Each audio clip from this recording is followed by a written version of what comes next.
नमस्कार दोस्तों, एक बार आपका फिर से स्वागत है हमारे यूट्यूब चैनल इलेक्शन कैलकुलेशन में। मैं हूं आपके साथ वेदकांत शुक्ला।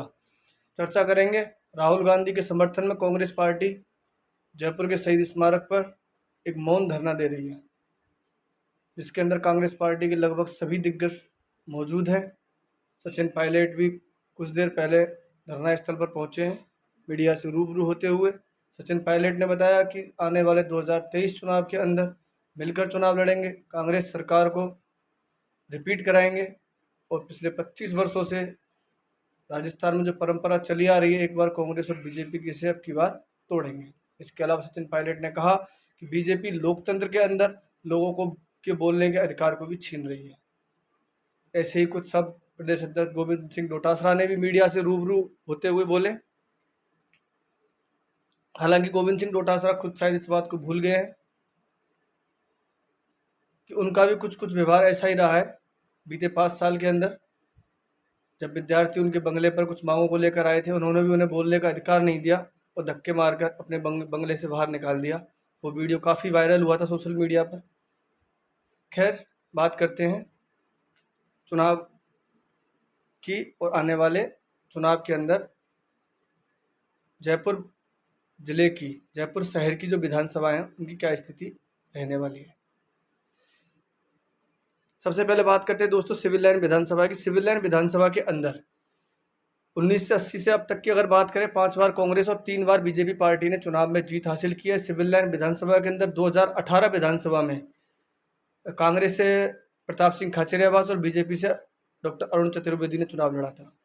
2018 विधानसभा चुनाव के अंदर कांग्रेस प्रत्याशी प्रताप सिंह खाचरियावास ने जीत हासिल की थी। इन्होंने 18,078 वोटों से जीत हासिल की थी। लगभग 54% वोट इन्होंने हासिल किए थे। 43% वोट यहाँ पे डॉक्टर अरुण चतुर्वेदी को मिले थे और वो चुनाव हार गए थे।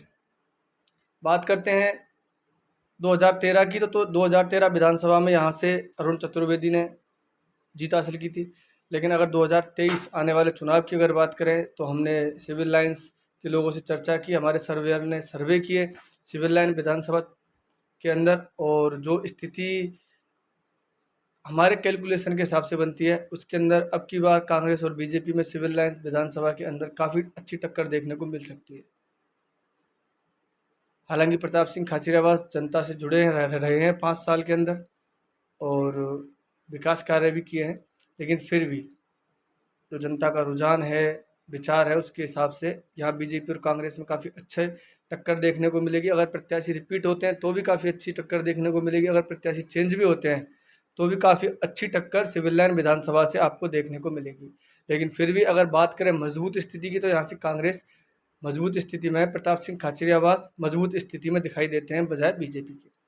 इसके अलावा अगर बात करते हैं दोस्तों जयपुर शहर की सांगानेर विधानसभा की, तो सांगानेर विधानसभा की अगर बात करें 1980 से और आज तक, तो यहाँ 5 बार बीजेपी पार्टी और 4 बार कांग्रेस पार्टी ने जीत हासिल की है। 2018 विधानसभा चुनाव के अंदर यहाँ बीजेपी पार्टी के अशोक लाहोटी ने कांग्रेस के पुष्पेंद्र भारद्वाज को चुनाव में हराया था। 52% वोट अशोक लाहोटी को, 35% वोट पुष्पेंद्र भारद्वाज को मिले थे। लगभग 35,405 वोटों से सांगानेर विधानसभा सीट से अशोक लाहोटी ने जीत हासिल की थी। अगर बात करें अब तक के चुनावी गणित की, तो 2003 से और 2018 तक यहाँ लगातार बीजेपी पार्टी जीत हासिल करती आ रही है। पिछले चुनाव की अगर बात करें, बीजेपी के एक बड़े नेता थे घनश्याम तिवाड़ी, जिन्होंने अपनी खुद की पार्टी बना के और खुद मैदान में सांगानेर विधानसभा से उतरे थे। उन्होंने भी सांगानेर विधानसभा से 17,371 वोट हासिल किए थे। लगभग वो वोट भी अगर देखें तो बीजेपी पार्टी के ही वोट थे जो उन्होंने तोड़ के और घनश्याम तिवाड़ी के लिए मिले थे। अब अगर बात करते हैं 2023 विधानसभा चुनाव की, तो 2023 विधानसभा चुनाव में लगभग हमने 1200 प्लस सैंपल सांगानेर विधानसभा से लिए और उन सैंपलों से जो हमने कैलकुलेशन निकाला, उस कैलकुलेशन से ज्ञात होता है कि सांगानेर विधानसभा के अंदर बीजेपी काफ़ी मजबूत स्थिति में है और 2023 विधानसभा चुनाव के अंदर बीजेपी कोई भी कैंडिडेट अपना मैदान में खड़ी करती है, बीजेपी यहाँ से जीतती हुई दिखाई देती है। अगर पिछली बार का कैलकुलेशन और आने वाले चुनाव का कैलकुलेशन भी देखें, तो उस कैलकुलेशन के हिसाब से भी यहाँ बीजेपी कांग्रेस से बहुत आगे दिखाई देती है। अगर कांग्रेस इस बार प्रत्याशी रिपीट करती है या फिर चेंज करती है, ये देखने की स्थिति रहेगी। अगर रिपीट करती है तो भी कांग्रेस बीजेपी से मुकाबले की इसकी स्थिति में दिखाई नहीं देती है। इसके अलावा अगर बात करते हैं दोस्तों मालवीय नगर विधानसभा की, यहाँ 5 बार बीजेपी और 4 बार यहाँ से कांग्रेस पार्टी ने जीत हासिल की 1980 से। और अब तक पिछली बार कालीचरण सराफ ने अर्चना शर्मा को यहाँ से हराया था। बहुत ही क्लोज मुकाबला हुआ था जिसमें 1704 वोटों से यहाँ कालीचरण सराफ ने जीत हासिल की थी। लेकिन हमने जो यहाँ पे मालवीय नगर के अंदर सर्वे कराया उसके अंदर स्थिति अब की बार 2023 विधानसभा को देखते हुए कांग्रेस यहाँ मजबूत स्थिति में दिखाई देती है। अगर कांग्रेस अपनी 2018 की प्रत्याशी अर्चना शर्मा को रिपीट करती है तो कांग्रेस मालवीय नगर विधानसभा सीट से काफ़ी अच्छी स्थिति में खुद को देख सकती है। मालवीय नगर विधानसभा सीट से बीजेपी अपना कैंडिडेट इस बार चेंज कर सकती है। जैसी हमारे पास खबर है, जैसा हमें ज्ञात होता है, उसके हिसाब से बीजेपी मालवीय नगर विधानसभा सीट से अपना प्रत्याशी चेंज कर सकती है, कांग्रेस अपना प्रत्याशी रिपीट कर सकती है। और अगर ऐसा होता है तो यहाँ से कांग्रेस काफ़ी मजबूत स्थिति में बीजेपी से रहेगी। 2023 विधानसभा चुनाव में अगर दोनों ही पार्टी कैंडिडेट रिपीट करती है तो भी यहाँ कांग्रेस मजबूत स्थिति में रहेगी। बात करते हैं विद्याधर नगर विधानसभा की। विद्याधर नगर विधानसभा का अगर बात करें, यहाँ पे 6-3 की स्थिति है, मतलब 6 बार बीजेपी और 3 बार कांग्रेस 1980 से अब तक चुनाव जीती है। नरपत सिंह राज भी यहाँ 2003 से और 2018 तक मतलब 3 बार विधायक रह चुके हैं। पिछली बार उन्होंने कांग्रेस के सीताराम अग्रवाल को लगभग 31,232 वोटों से चुनाव में हराया था। 42% वोट नरपत सिंह राज भी को, जबकि 29% वोट यहाँ से सीताराम अग्रवाल को मिले थे। विद्याधर नगर का पोल क्या कहता है?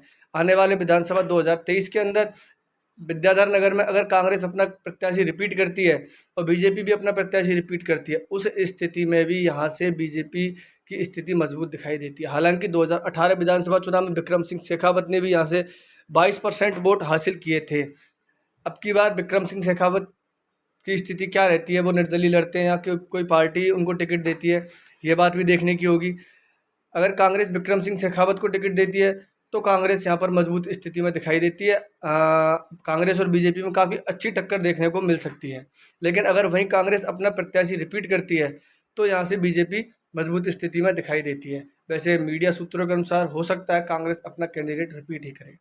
इसके अलावा दोस्तों अगर बात करते हैं किशनपोल विधानसभा चुनाव की, विधानसभा क्षेत्र की, तो किशनपोल विधानसभा में 6 बार बीजेपी और 2 बार कांग्रेस 1980 से अब तक की स्थिति यह रही है। पिछली बार यहाँ पर कांग्रेस पार्टी के अमीन कागजी ने बीजेपी के मोहनलाल जी गुप्ता को चुनाव हराया था। लगभग 50% वोट यहाँ से अमीन कागजी जी को, जबकि 44% वोट मोहनलाल गुप्ता जी को हासिल हुए थे। 8,770 वोटों से यहाँ पर अमीन कागजी जी ने जीत हासिल की थी। आने वाले चुनाव की अगर बात करें 2023 विधानसभा चुनाव की, तो किशनपोल विधानसभा चुनाव के अंदर बीजेपी और कांग्रेस में काफ़ी अच्छी टक्कर देखने को मिल सकती है। अगर दोनों ही पार्टियां प्रत्याशी रिपीट करती है तो भी यह टक्कर देखने को मिलेगी। जैसा कि मीडिया रिपोर्ट्स के मुताबिक बीजेपी किशनपोल विधानसभा चुनाव क्षेत्र से अपना प्रत्याशी चेंज कर सकती है, जबकि कांग्रेस अपना प्रत्याशी रिपीट कर सकती है, जो हमारे पास खबर है, जो हमें लगता है उसके अनुसार। और ऐसी स्थिति में अगर चुनाव होता है तो बीजेपी और कांग्रेस में काफ़ी अच्छी टक्कर देखने को मिलेगी।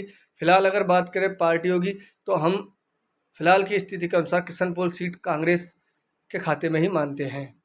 लेकिन अगर बीजेपी किसको टिकट देती है वो इस बात से डिपेंड करेगा कि यहाँ की स्थिति समय के अनुसार बदल सकती है। बात करते हैं दोस्तों बगरू विधानसभा की। बगरू विधानसभा की अगर बात करें, यहाँ पे 4 बार कांग्रेस और 3 बार बीजेपी ने 1980 से अब तक जीत हासिल किया। पिछली बार गंगा देवी ने यहाँ बीजेपी के प्रत्याशी कैलाश चंद को चुनाव में हराया था। 45% वोट गंगा देवी को, जबकि 42% वोट यहाँ कैलाश चंद जी को प्राप्त हुए थे। 5,343 वोटों से गंगा देवी ने जीत हासिल की थी। इससे पहले की अगर बात करें तो कैलाश चंद ने पिछली बार जीत हासिल की थी 2013 में। अब अगर बात करें 2023 विधानसभा चुनाव की बगरू की, तो बगरू की स्थिति 2023 विधानसभा में हमारे सर्वेयर ने लगभग 1,000 से ऊपर सैंपल लिए बगरू विधानसभा के, जिनसे जो हमने आंकड़ा निकाला है उनके अनुसार बीजेपी कांग्रेस से काफ़ी मजबूत स्थिति में। अगर दोनों ही पार्टियां अपना कैंडिडेट रिपीट करती है उस स्थिति में यहाँ बीजेपी मजबूत है। लेकिन जानकार सूत्रों के अनुसार खबर है कांग्रेस भी अपना प्रत्याशी चेंज कर सकती है बगरू विधानसभा क्षेत्र से, जबकि बीजेपी अपना प्रत्याशी रिपीट कर सकती है। ऐसी स्थिति में यहाँ बीजेपी ही कांग्रेस से मजबूत दिखाई देती है। इसके अलावा दोस्तों बात करते हैं झोटवाड़ा विधानसभा की। झोटवाड़ा विधानसभा की अगर बात करें 1980 से अब तक 5 बार बीजेपी और 3 बार कांग्रेस ने विजय हासिल की है। पिछली बार कांग्रेस के लालचंद कटारिया ने बीजेपी के राजपाल सिंह शेखावत को चुनाव में हराया था।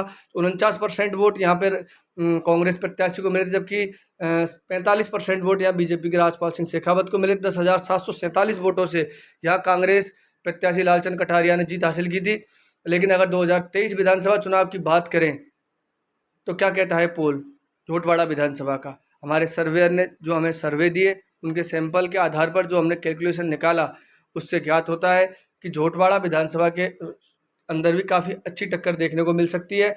लेकिन अगर यहाँ पर बीजेपी अपना कैंडिडेट रिपीट करती है और कांग्रेस भी अपना कैंडिडेट रिपीट करती है, उस स्थिति में हम इस सीट को बीजेपी के खाते में मानकर चलते हैं। मतलब टक्कर है, लेकिन हमारे कैलकुलेशन के अकॉर्डिंग 2023 विधानसभा में बीजेपी यहाँ कांग्रेस से थोड़ा अधिक स्ट्रॉन्ग दिखाई देती है। तो इस तरह से दोस्तों हमने आज 7 सीटों की बात की है। जयपुर क्षेत्र की ये सीटें हैं। अगर इनकी बात करें तो दोस्तों यहाँ पर हमने 2 सीटों के अंदर कांग्रेस को और 5 सीटों के अंदर हमने बीजेपी को आगे 4 सीटों के अंदर हमने बीजेपी को और 3 सीटों के अंदर कांग्रेस पार्टी को आगे दिखाया है। धन्यवाद दोस्तों। अगले वीडियो में हम आपसे चर्चा करेंगे सीकर जिले की लक्ष्मणगढ़ विधानसभा की। तब तक के लिए आप अपना ख्याल रखें। फिर मिलते हैं। नमस्कार, धन्यवाद।